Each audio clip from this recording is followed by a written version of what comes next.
Espíritu, alma, cuerpo y corazón. Capítulo 1. El Espíritu. Nos ha inquietado el Señor a considerar diversos aspectos que tienen una gran influencia en la vida diaria de un creyente, y junto con Él nos dedicaremos a dilucidar las partes del hombre que hemos enunciado en el título. Según el relato bíblico, el Señor creó al hombre con tres partes: espíritu y alma y cuerpo. Y el mismo Dios de paso santifique por completo, y vuestro espíritu y vuestra alma y vuestro cuerpo sean guardados perfectos e irreprensibles para la venida de nuestro Señor Jesucristo. Primera Tesalonicenses capítulo 5 versículo 23. De la misma manera, el relato de la creación del hombre en Génesis nos habla de estas tres partes con que fue creado el hombre. Entonces dijo Dios: hagamos al hombre a nuestra imagen, conforme a nuestra semejanza. Entonces Jehová Dios formó al hombre del polvo de la tierra, y sopló en su nariz aliento de vida, y fue el hombre un ser viviente. Génesis capítulo 1 versículo 26 y capítulo 2 versículo 7. Sin embargo, la Biblia habla del corazón del hombre. ¿Será que en lugar de tres partes, el hombre en realidad tiene cuatro partes? Es decir, ¿será tripartito? Lo dilucidaremos a lo largo de este texto. El espíritu humano. En el relato de la creación del hombre, la Biblia nos muestra que Dios formó al hombre del polvo de la tierra. Este es el cuerpo humano, y sopló en su nariz aliento de vida. Este aliento es el espíritu humano, y que fue el hombre un ser viviente, el alma humana. El soplo de Dios sobre el cuerpo que había formado del polvo de la tierra es el espíritu humano. No es el espíritu de Dios, sino que cuando el hálito salió de Dios y se unió al cuerpo, se convirtió en el espíritu humano. ¿Cuál es la intención de Dios al formar un espíritu en el hombre? Debemos tener presente que Dios tiene un eterno propósito con el hombre, como es el de mezclarse con Él, hacerse uno con el hombre y hacer al hombre uno con Dios.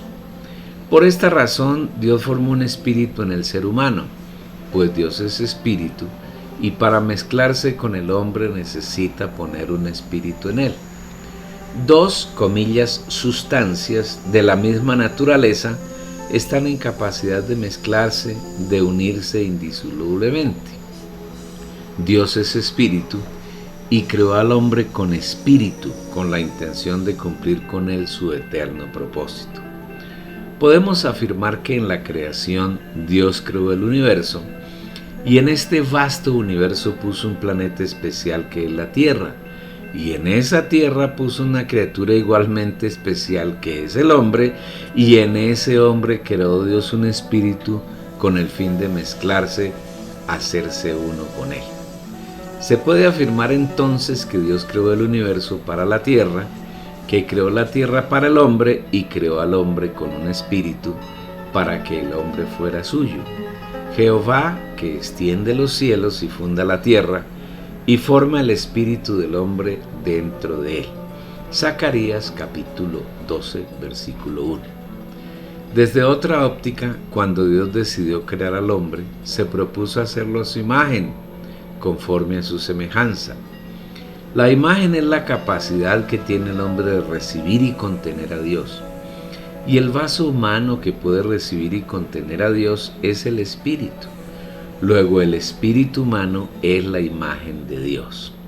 El hombre creado por Dios tiene la capacidad de contener a Dios. Funciones del espíritu. El espíritu humano tiene tres funciones que se pueden considerar como tres partes del mismo. Primero, intuición. Dios en su sabiduría diseñó un hombre muy completo. Si deseaba morar dentro del hombre, éste debía tener la capacidad de conocer a Dios, con quien se había de unir, y le infundió la capacidad de conocerlo mediante la función del espíritu que se conoce como intuición. La intuición es la función que tiene el espíritu del hombre mediante la cual puede conocer a Dios, y este conocimiento se da mediante revelación. La revelación es la manifestación de aquello que está oculto, que por revelación me fue declarado el misterio, como antes lo he escrito brevemente. El misterio que había estado oculto desde los siglos y desde las generaciones, pero que ahora ha sido manifestado a sus santos, para que sean consolados sus corazones, entrelazados ellos en amor, hasta alcanzar todas las riquezas de la perfecta certidumbre de entendimiento, hasta alcanzar el pleno conocimiento del misterio de Dios, es decir, Cristo. Efesios capítulo 3, versículo 3. Colosenses capítulo 1, versículo 26 y capítulo 2, versículo 2. Dios es misterioso desde la eternidad y en las pasadas generaciones ha estado oculto y no era posible conocerlo, hasta que un día decidió hacerse hombre en el Hijo y pasar por un proceso mediante el cual redimió a los hombres que había escogido desde antes de la fundación del mundo, el único que tiene inmortalidad, que habita en luz inaccesible, a quien ninguno de los hombres ha visto ni puede ver, al cual sea la honra y el poder sempiterno. Amén. Primera Timoteo capítulo 6, versículo 16. Una vez murió y resucitó, vino a morar en nosotros como el Espíritu Santo, como el Espíritu de realidad, y mediante ese Espíritu estamos mezclados con Él, unidos en una unidad irrompible y eterna. No obstante, la única manera de conocerlo, su persona y su obra, es mediante revelación que se da en la intuición de nuestro espíritu, en la medida que la buscamos, que nos disponemos para que Él se revele, y la manera de disponernos es poniendo nuestra mente en el Espíritu. En la medida que tú piensas en las cosas del Señor, en su persona y su obra, la intuición se activa y Dios empieza a revelarte cosas que no conocías concerniente a Él. Cosas que ojo no vio, ni oído oyó, ni han subido en corazón de hombre, son las que Dios ha preparado para las que le aman. Pero Dios nos las reveló a nosotros por el Espíritu, porque el Espíritu todo lo escudriña, aún las profundidades de Dios. Primera Corintios 2, versículos 9 y 10. La mayor necesidad que tenemos como hijos de Dios es conocer al Señor en quien creemos.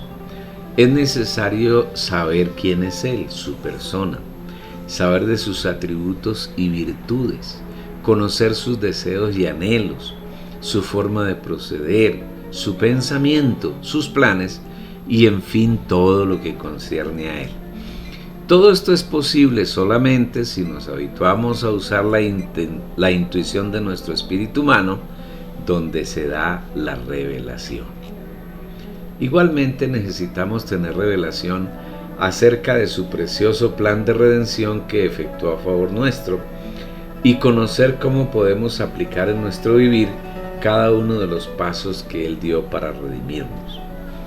Necesitamos tener una luz diáfana acerca de su encarnación, vivir humano, muerte, resurrección, ascensión y glorificación, y acerca del bautismo en el Espíritu Santo. ¿Qué hizo el Señor en cada uno de esos pasos? ¿Cómo me afecta y cómo puedo aplicarlo en mi diario vivir de hijo de Dios? Todo esto lo obtenemos mediante revelación en la intuición de nuestro espíritu humano. La Biblia contiene la palabra de Dios, pero para que sus letras, palabras, párrafos y oraciones sean verdaderamente la palabra de Dios, es necesario que ella nos sea revelada. Porque si no tenemos revelación en la Biblia, ese libro se convierte en letra que mata, el cual asimismo nos hizo ministros competentes de un nuevo pacto, no de la letra sino del Espíritu, porque la letra mata, mas el Espíritu vivifica. Segunda a los Corintios capítulo 3 versículo 6. Una vez más, es necesario que cuando leemos la Biblia nuestra mente esté en el Espíritu, para que sea activada la intuición y de esa manera la Biblia se convierte en la palabra revelada. El Espíritu es el que da vida, la carne para nada aprovecha. Las palabras que yo os he hablado son espíritu y son vida. Juan capítulo 6, versículo 63. La intuición de nuestro espíritu juega un papel muy importante en nuestra vida de hijos de Dios, pues mediante ella podemos conocer las cosas profundas del Señor, de nosotros mismos y de todo lo que nos rodea y nos afecta. Ejemplos claros de la unción en el espíritu del hombre podemos encontrarlo en Jesús, cuando era atacado por los religiosos judíos mientras vivió en carne en esta tierra. Un caso lo encontramos cuando sanó a un paralítico. Entonces vinieron a él unos trayendo un paralítico que era cargado por 4. Y como no podían acercarse a él a causa de la multitud, descubrieron el techo de donde estaba el Señor y haciendo una abertura bajaron el lecho en que yacía el paralítico. Al ver Jesús la fe de ellos, dijo al paralítico: Hijo, tus pecados te son perdonados. Estaban allí sentados algunos de los escribas, los cuales cavilaban en sus corazones: ¿por qué habla este así? Blasfemias dice. ¿Quién puede perdonar pecados sino solo Dios? Y conociendo luego Jesús en su espíritu que cavilaban de esta manera dentro de sí mismos, les dijo: ¿por qué caviláis así en vuestros corazones? ¿Qué es más fácil decir al paralítico: tus pecados te son perdonados, o decirle: levántate, toma tu lecho y anda?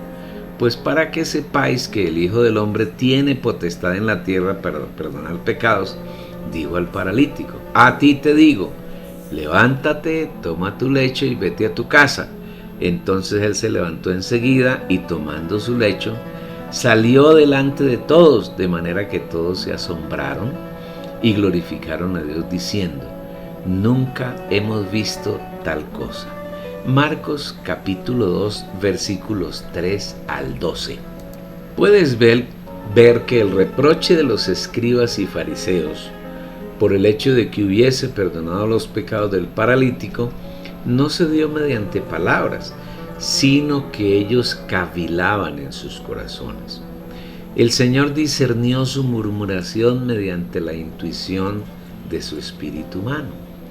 La intuición es un discernimiento que se da en lo profundo del ser humano, que revela cosas que están ocultas y que son misteriosas.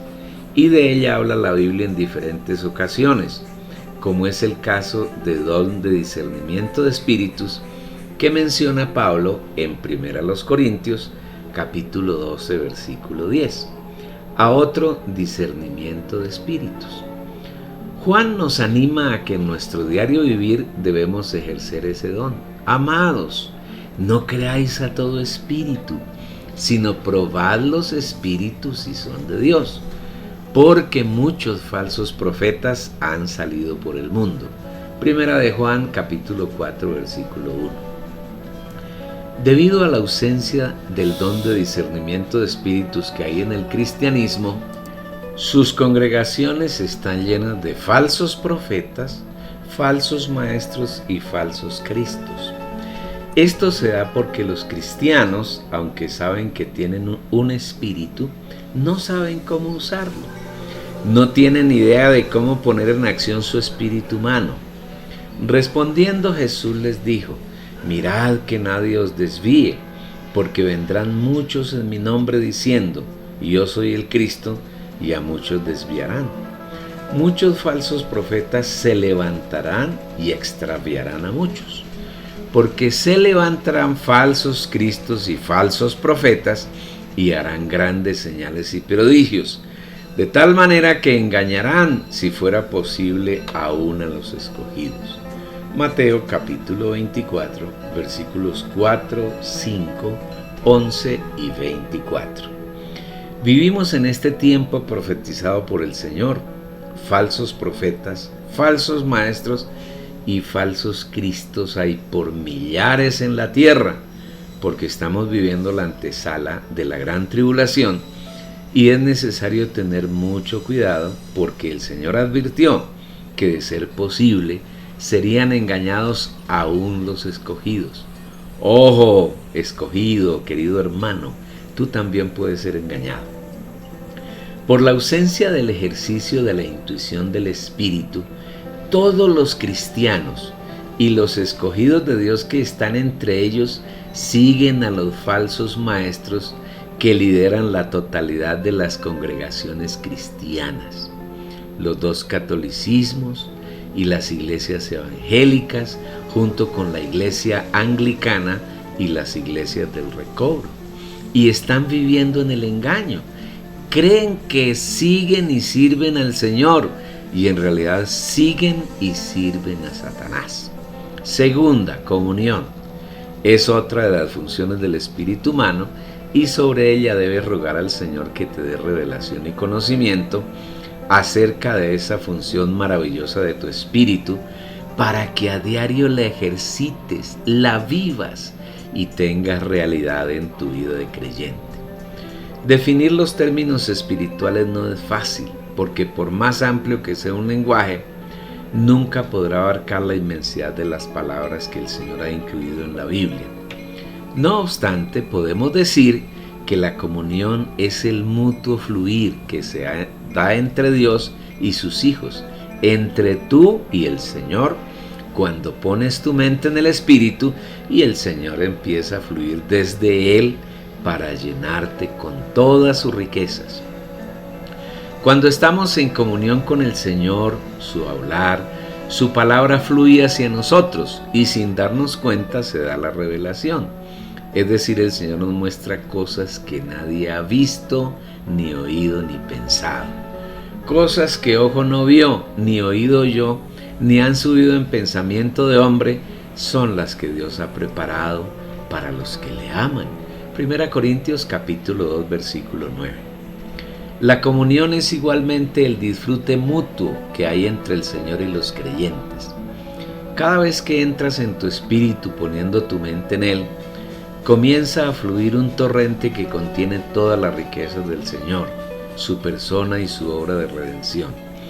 Y ese torrente fluye hacia tu alma para que tú tengas un disfrute permanente y continuo. A esto se refiere el Señor cuando en reiteradas ocasiones afirmó: yo soy el pan de vida. Vuestros padres comieron el maná en el desierto y murieron. Este es el pan que desciende del cielo, para que el que de él coma no muera. Yo soy el pan vivo que descendió del cielo. Si alguno come de este pan, vivirá para siempre. Juan capítulo 6, versículos 48 al 51. El deseo del Señor es que tú permanentemente disfrutes de todas sus riquezas. Dios ha dispuesto en tu espíritu su persona y su obra de redención para que mediante la comunión tengas un disfrute ininterrumpido de esas riquezas. Esta es la genuina vida de todo creyente hijo de Dios, disfrutar sin medida y sin restricción de todo lo que Dios es y lo que ha hecho a nuestro favor. Igualmente, la comunión es el aspecto más importante de la oración. Cuando tú oras debes tener cuidado de que hay un mutuo fluir de Dios hacia ti y que los frutos del trabajo que realiza Él en ti fluyan hacia Él. Es decir, que el Señor disfrute los frutos que ha ganado en ti y que tú disfrutes todas sus riquezas. A eso se refiere el pasaje de Apocalipsis 3:20. He aquí, yo estoy a la puerta y llamo. Si alguno oye mi voz y abre la puerta, entraré a él y cenaré con él y él conmigo. El Señor está a la puerta del corazón de cada uno de sus hijos que están en las congregaciones cristianas, esperando que oigan su voz. Si su voz es oída y el Hijo de Dios abre la puerta, Él dice que entrará y lo hará con un propósito: cenar. Nuestro Señor anhela encontrar en cada uno de sus hijos algo que comer, que disfrutar. Lamentablemente, en la mayoría de sus hijos no encuentra sino apariencia, no encuentra ningún disfrute. Se repite lo ocurrido cuando estaba en carne en la tierra, que un día salió de Betania a Jerusalén y en el camino tuvo hambre. Entonces vio una higuera y se acercó para tomar su fruto y saciar su hambre, pero solo encontró hojas. Y dejándolos salió fuera de la ciudad a Betania y pasó la noche allí. Por la mañana, cuando volvía a la ciudad, tuvo hambre, y viendo una higuera cerca del camino, vino a ella, y no halló nada en ella sino hojas solamente, y le dijo: nunca jamás nazca de ti fruto. Y al instante se secó la higuera. Mateo capítulo 21, versículo 19. Debido a la ausencia de frutos en la higuera, el Señor la maldice, y exactamente eso hace con aquellos de sus hijos que no producen frutos para su disfrute, porque no practican tener comunión con Él. Yo soy la vid verdadera, y mi Padre es el labrador. Todo pámpano que en mí no lleva fruto, lo quita, y todo aquel que lleva fruto, lo poda para que lleve más fruto. Yo soy la vid, vosotros los pámpanos. El que permanece en mí y yo en él, éste lleva mucho fruto, porque separados de mí nada podéis hacer. El que en mí no permanece es echado fuera como pámpano y se seca, y lo recogen y los echan en el fuego y arden. Juan capítulo 15, versículos 1, 2, 5 y 6. Debes mirar cada día si el Señor encuentra en ti frutos que pueda disfrutar de la labor que le permite realizar en tu ser, o si por el contrario eres una tierra estéril que produce cardo y espinos y estás próximo a que el Señor hable mal de ti. Porque la tierra que bebe la lluvia que muchas veces cae sobre ella y produce hierba provechosa a aquellos para los cuales es labrada, participa de la bendición de Dios. Pero la que produce espino y abrojos es reprobada, está próxima a ser maldecida, y su fin es el ser quemada. Hebreos capítulo 6, versículos 7 y 8. Debes entender que producir frutos para disfrute del Señor no depende de tu esfuerzo, porque si te esfuerzas por agradar a Dios, caerás en la línea de Caín y serás maldito por el Señor. Pero si disfrutas todas las riquezas que Él ha dispuesto en tu espíritu, la producción de frutos agradables a Dios será espontánea y Dios tendrá mucho agrado en tu vivir y siempre serás una bendición para Él, para tus semejantes y para ti mismo. En resumen, la condición no es nada distinto al disfrute mutuo que hay entre Dios y tú. Y a eso se refiere Apocalipsis 3, versículo 20. Una cena es un acto de intimidad que se da entre personas que se aman mutuamente.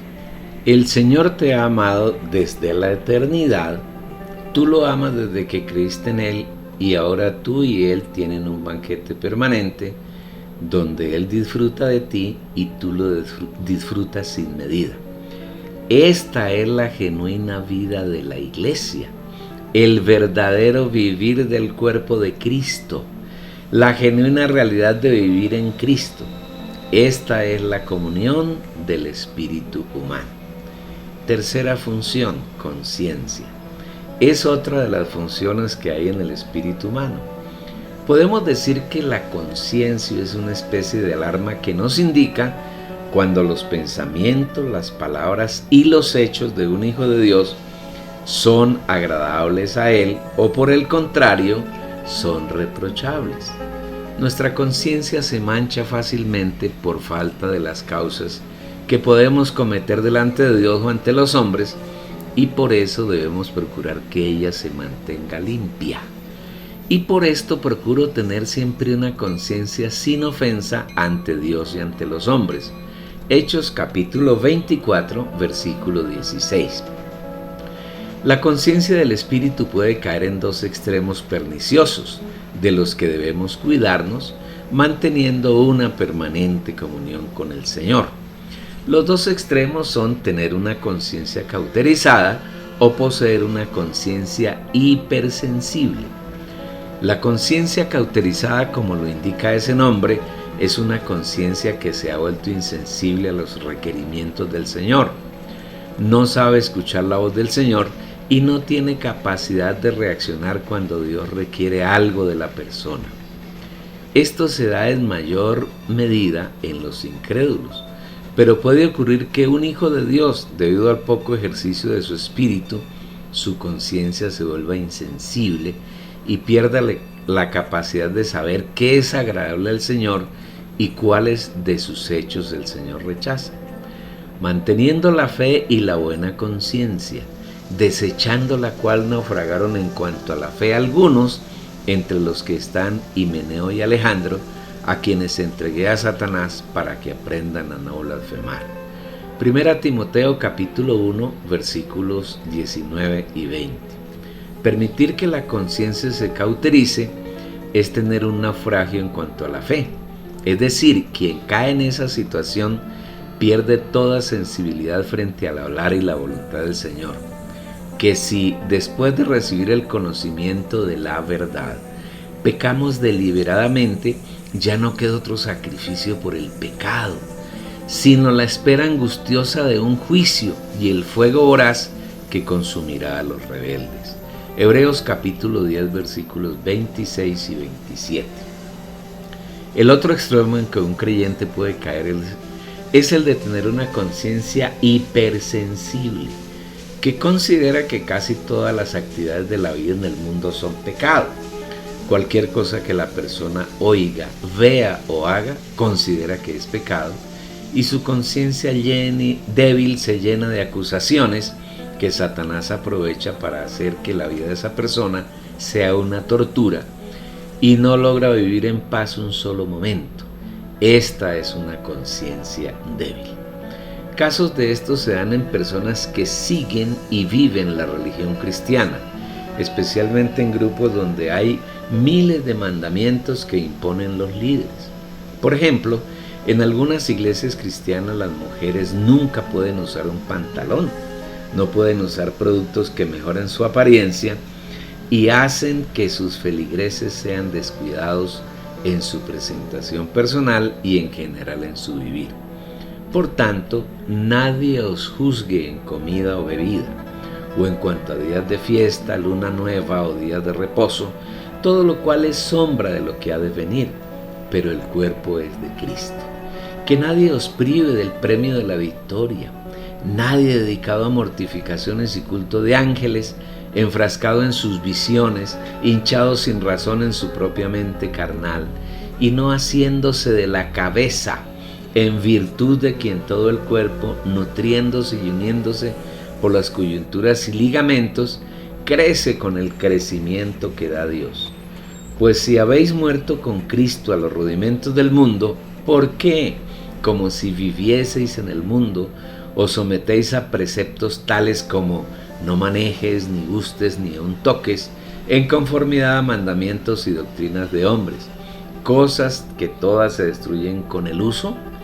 Tales cosas tienen a la verdad cierta reputación de sabiduría en culto voluntario, en humildad y en duro trato del cuerpo, pero no tienen valor alguno contra los apetitos de la carne. Colosenses 2, versículos 16 al 23. No debes olvidar que en el huerto de Edén, además del árbol de la vida, existía todo árbol que era agradable a la vista y bueno para comer. Y Dios deseaba que el hombre comiera de todos, solamente le prohibió comer uno, el árbol de la ciencia del bien y del mal. Y Jehová Dios plantó un huerto en Edén al oriente y puso allí al hombre que había formado. Y Jehová Dios hizo nacer de la tierra todo árbol delicioso a la vista y bueno para comer. También el árbol de vida en medio del huerto y el árbol de la ciencia del bien y del mal. Y mandó Jehová Dios al hombre diciendo, subrayado, de todo árbol del huerto podrás comer.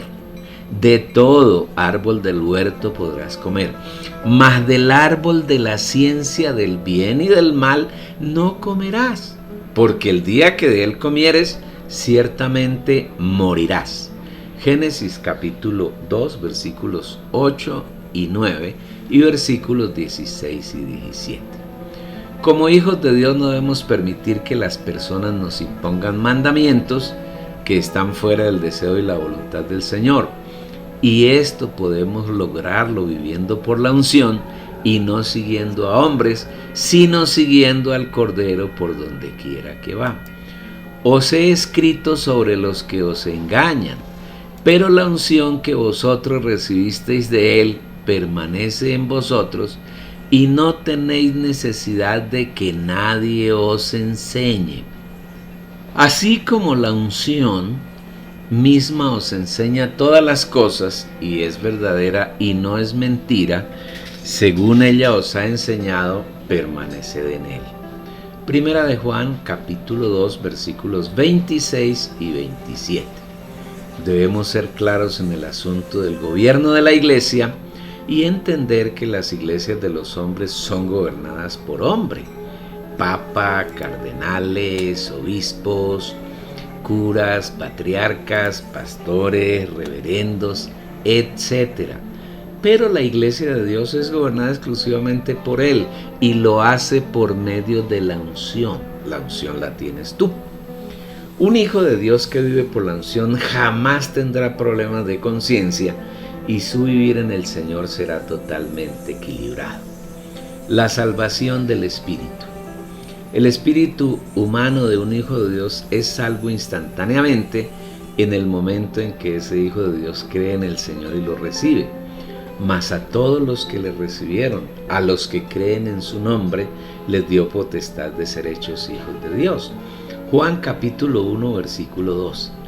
A esa salvación la Biblia la identifica como el nuevo nacimiento, como ser regenerado, nacer de agua y del Espíritu, y con él se entra a formar parte del reino de Dios, de la familia de Dios. Desde ese momento Dios, que es Padre, Hijo y Espíritu Santo, empieza a morar en el espíritu del creyente y nunca más saldrá de él. Así se cumple el propósito eterno de Dios, consistente en mezclarse con el hombre. Esa salvación es instantánea y a la vez eterna. Es decir, nunca se pierde, jamás deja de ser. El nuevo nacimiento consiste en que, además de la vida humana que Dios creó, el hombre natural, ahora nos ha sido añadida la vida eterna, y esas dos vidas, la divina y la humana, se han mezclado para ser una eternamente. Pero la vida divina no se une a la vida humana a menos que ésta haya sido redimida.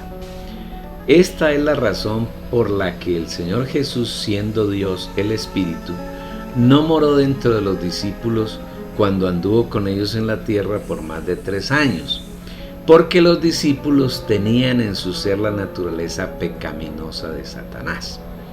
Solamente después de que el Señor fue a la cruz y murió, y con su muerte arrasó y eliminó toda la inmundicia que Satanás había traído al hombre, solamente después de eso, una vez resucitado, se introdujo en los discípulos, y eso ocurrió contigo y conmigo y con todos los hijos de Dios que había escogido desde antes de la fundación del mundo.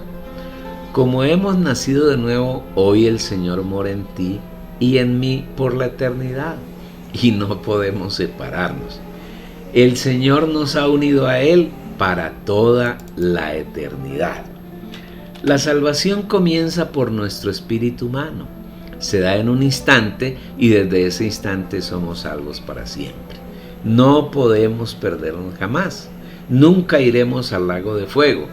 Desde ya nuestro destino es vivir eternamente en nuestro Señor, y hoy estamos sentados con Él en lugares celestiales.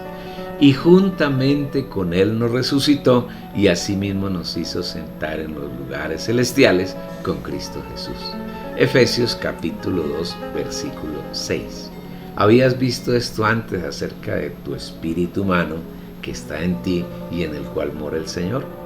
Con seguridad no lo has visto, y el Señor quiere que veas más.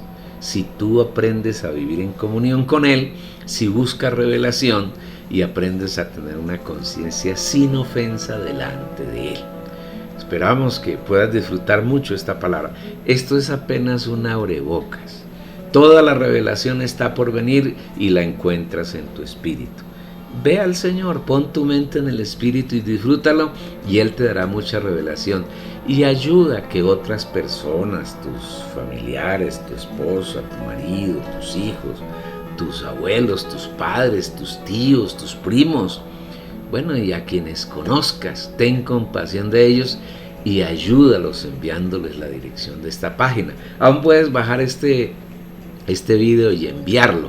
La dirección de la página www.las-almedioprimicias.com.